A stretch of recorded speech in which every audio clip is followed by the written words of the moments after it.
Avec cette nouvelle astuce VBA Excel, nous allons découvrir comment naviguer facilement au travers des tableaux longs avec des incréments de lignes variables à définir par l'utilisateur. Sur l'exemple illustré à l'écran, des flèches de déplacement sont positionnées au-dessus d'un tableau volumineux.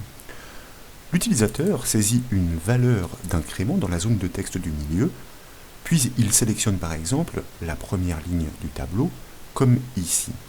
Dès lors, à chaque clic sur le bouton de la flèche du bas, constatez-le, eh bien c'est par exemple la rangée située 10 lignes plus bas qui est sélectionnée consécutivement. Dans cette zone de texte, l'utilisateur peut choisir l'incrément qu'il souhaite. Bref, cette astuce démontre une méthode originale mais efficace pour déplacer rapidement le visuel dans un tableau long. Pour la démonstration de la technique, nous suggérons d'appuyer l'étude sur un classeur Excel abritant un tableau volumineux. Et comme toujours, ce classeur est offert au téléchargement depuis le site bombage.fr. Nous découvrons effectivement un tableau constitué de plusieurs centaines de lignes, vous le verrez par vous-même, et il recense des activités de sortie. Et au-dessus, les deux flèches de déplacement encadrent bien une zone de saisie pour définir la longueur de chaque saut à observer en ligne. Ces deux boutons de navigation sont déjà associés à des procédures de code et nous proposons de le constater. Pour cela, je vous invite à réaliser le raccourci clavier Alt F11 pour basculer dans l'éditeur VBA Excel. La première procédure, qui se nomme navigation bas, est vide pour l'instant. Elle est associée au bouton de la flèche vers le bas. C'est elle que nous devons implémenter pour faire défiler les lignes sur une hauteur variable inscrite dans la zone de texte. La seconde, navigation haut, est toute simple. Elle est associée au bouton de la flèche vers le haut. Elle se contente de sélectionner la cellule A5 avec l'objet range et sa méthode select. Comme les volets sont figés, au-dessus de cette ligne, un clic sur cette flèche remonte instantanément l'affichage tout en haut du tableau. Pour débuter, et afin de maîtriser le déplacement de l'affichage, nous avons besoin de déclarer plusieurs variables. La première doit représenter la sélection au démarrage de la navigation, soit le point de départ. La seconde doit représenter la ligne à atteindre après le déplacement. La dernière doit récolter l'information numérique de déplacement saisie dans la zone de texte par l'utilisateur. Et donc, dans cette procédure navigation bas, eh bien, je vous invite à déclarer ensemble les variables avec le mot-clé dim, comme vous le savez.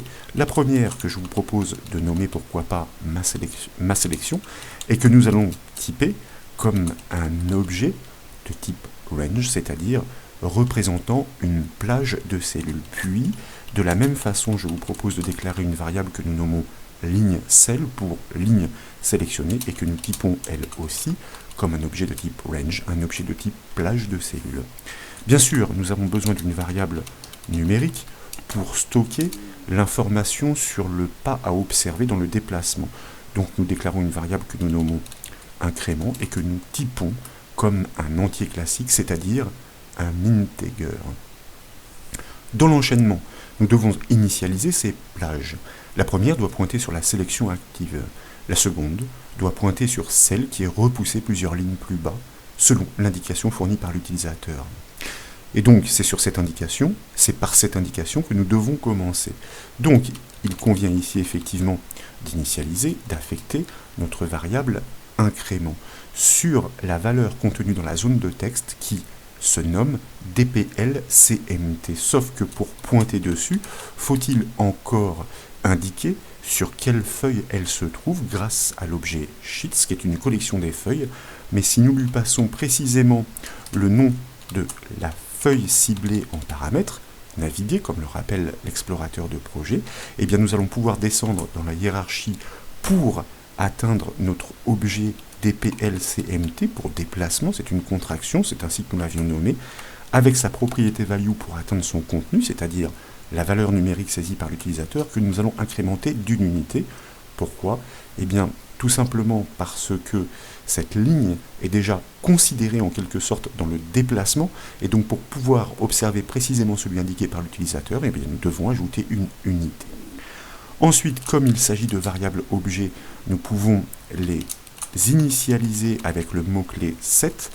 L'objet maSelection doit pointer sur la sélection active représentée par l'objet VBA selection, et dès lors, nous pouvons initialiser notre variable ligne cell.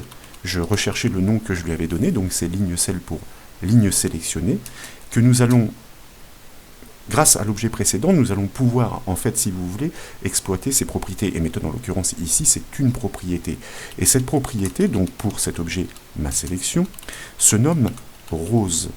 Et nous allons lui indiquer, entre parenthèses, quel est l'incrément qu'il faut respecter pour pouvoir pointer sur la ligne souhaitée. Cet incrément, il est variable et il est fourni par notre variable incrément. Petite remarque au passage, voyez-vous ici, nous avons pris des détours car nous avons déclaré une variable supplémentaire, ma sélection, pour pointer sur l'objet selection. Ce n'était pas absolument nécessaire dans la mesure où ici nous aurions pu directement produire l'affectation de l'objet ligne cell avec l'objet selection directement, sa propriété rose, pour lui fournir la valeur du pas à respecter. Mais disons qu'il est assez intéressant de manipuler ce processus consistant à initialiser des variables objets. Maintenant que la plage de destination est connue pour la navigation, nous devons l'atteindre. Et pour cela, c'est une petite nouveauté, l'objet VBA Application propose une méthode toute particulière et fort utile. Elle se nomme GoTo. En lui passant les références de la cellule ou de la plage à atteindre en premier paramètre, elle déplace tout simplement la sélection sur cette dernière. Et comme nous avons figé les volets à partir de la ligne de titre, l'affichage se déplacera automatiquement pour suivre la sélection et organiser la navigation tout en conservant présents les boutons de navigation. Donc, à la suite du code, je vous propose d'exploiter effectivement cet objet Application, point pour appeler ses propriétés et méthodes, et vous voyez que IntelliSense se déclenche et propose effectivement la méthode GoTo, à laquelle nous allons passer la référence, qui désormais est enregistrée dans notre variable objet lineCell, qui représente la plage de cellules à atteindre en respectant le saut par rapport à la plage de cellules de la sélection au départ du traitement. Pour vérifier le fonctionnement de ce code, je vous propose tout d'abord de l'enregistrer avec le raccourci clavier CTRL-S, puis de revenir sur la feuille Excel. Dans la zone de texte entre les flèches, je vous propose par exemple de saisir la valeur 100, dès lors de sélectionner la ligne de titre du tableau, c'est-à-dire la plage P4 à G4, nous sommes sur la ligne 4, et ensuite de cliquer à plusieurs reprises sur le bouton de la flèche du bas pour constater que nous atteignons directement la ligne 104, puis la ligne de 104, et ainsi de suite. Toutes les 100 lignes, donc, et en même temps l'affichage se déplace pour suivre le mouvement. Voilà donc pour cette nouvelle astuce VBA Excel consistant à faciliter les déplacements productifs dans les tableaux volumineux. J'espère qu'elle vous a plu. Si c'est le cas, comme toujours, je compte sur vous pour mettre un petit j'aime à la vidéo, et comme vous le savez, vous pouvez retrouver toutes les astuces et formations sur le site bombache.fr. Je vous remercie.